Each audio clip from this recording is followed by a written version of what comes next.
పరామర్శ అనే పేరుతో బల ప్రదర్శన. అందుకే మీరు అబ్జర్వ్ చేయండి, ఎక్కడైనా ఇది ఇన్సిడెంట్ జరుగుతుంది అంటే ఆ ఇన్సిడెంట్ అసలు ఎందుకు జరిగింది, ఎలా జరిగింది, దానికి మనం వెళ్ళాలా వద్దా, లేకపోతే గవర్నమెంట్ చర్యలు తీసుకున్నారా లేదా, వాళ్ళకి సహాయం అందించారా లేదా, ఇవన్నీ కాదు. అక్కడికి వెళ్ళిపోవాలి అంటే నేను దిగిన తర్వాత ప్లేస్ దగ్గర నుంచి ఆ ప్లేస్కి మినిమం 3 గంటలు 4 గంటలు పట్టాలి. జనాలందరూ రోడ్డు మీదకి రావాలి, ఒకడు రప్పా నరాలి, ఒకడు సీఎం నరాలి. ఇదే వాళ్ళ కాన్సెప్ట్. ఇది వాళ్ళకి ఒక ఎస్ఓపి. ఏంటి వీళ్ళ సైకోయిజం, ఏంటి వీళ్ళ తాలూకా గొడ్డలపాటి తాలూకా నైజం అనేది నాకు అర్థం కావట్లేదు. వైజాగ్ ఎయిర్పోర్ట్ లో అరౌండ్ 10:30, 11 o'clock దిగారు. సుమారుగా 120 నుంచి 125 కిలోమీటర్లు అప్ టు జైల్ వరకు ఉన్న డిస్టెన్స్. ఎట్టి పరిస్థితుల్లోని నువ్వెంత నీకు బ్రహ్మరథం పట్టేసినా కూడా హార్డ్లీ వెళ్తే 4 to 5 hours వెళ్ళొచ్చు. కానీ ఈ రోజు జైల్ మాన్యువల్ తెలుసు, ఎందుకంటే ఆయన కూడా 16 నెలలు జైల్లో ఉన్నాడు కాబట్టి. ఆ 4:30 కల్లా ఎట్టి పరిస్థితుల్లోని ములాఖాతులన్నీ క్లోజ్ అవుతాయి. ములాఖాతులన్నీ 4:30 కల్లా క్లోజ్ అవుతాయని సంగతి తెలుసు.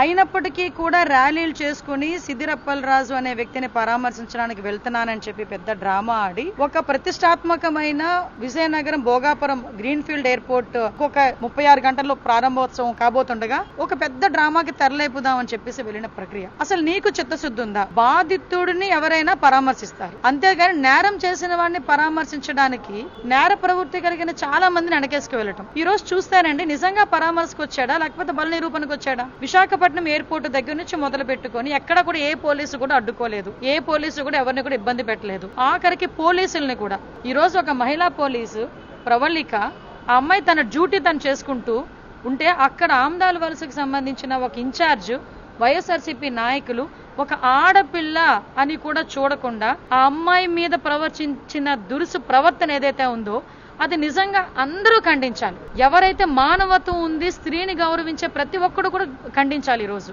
ఎందుకంటే ఆ అమ్మాయి తన డ్యూటీ తను చేసుకుంటా ఉంటే ఆ అమ్మాయిని అబ్స్ట్రాక్ట్ చేయటమే కాకుండా, పాప మహిళా ఎస్ఐని అబ్స్ట్రాక్ట్ చేయటమే కాకుండా ఎక్కడ పడితే అక్కడ చేతులేసి చేతులతో పాటు ఆ అమ్మాయిని తొయ్యటం. ఆ అమ్మాయి తన డ్యూటీ చేయడానికి జస్ట్ ముందుకు వచ్చినప్పుడు అందరూ కూడా అమ్మాయిని చుట్టుముట్టి ఆ అమ్మాయి మీద చాలా జుగుప్సాకరమైన ప్రవర్తన చేయటమే కాకుండా ఆ అమ్మాయిని అంత ఇబ్బంది పెడతా ఉంటే దాని గురించి మాట్లాడడం మానేసి ఈ రోజు ఒక నిందితుడిని పరామర్శించడానికి అక్కడికి వెళ్లి తిరిగి చంద్రబాబు నాయుడు గారి గురించి తప్పుడు మాటలు మాట్లాడే పరిస్థితి.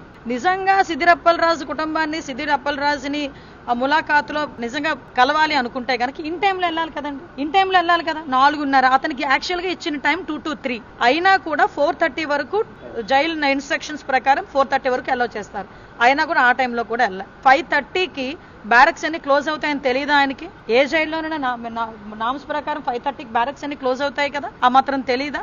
అంటే ఏంటి, అక్కడ మళ్ళీ తిరిగి గవర్నమెంట్ ని బ్లేమ్ చేసేదానికి ఒక పన్నును ఒక కుట్ర. ఒక మహిళా ఎస్ఐ మీద మీరు ప్రవర్తించిన తీరు, నిజంగా జగన్మోహన్ రెడ్డికి చిత్తశుద్ధి ఉంటే ఆ నాయకుడి మీద చర్యలు తీసుకుంటాడా? ఆ నాయకుడి గురించి ఏమైనా మాట్లాడతాడా?